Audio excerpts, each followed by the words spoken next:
This is a maple tree.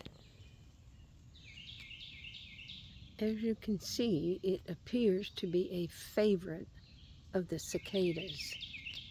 Let me go over here, see if I can zoom into the leaves.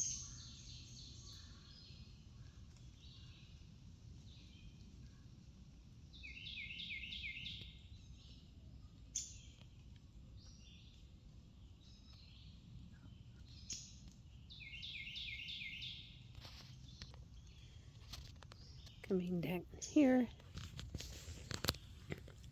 here are the discarded shells of all the cicadas that have emerged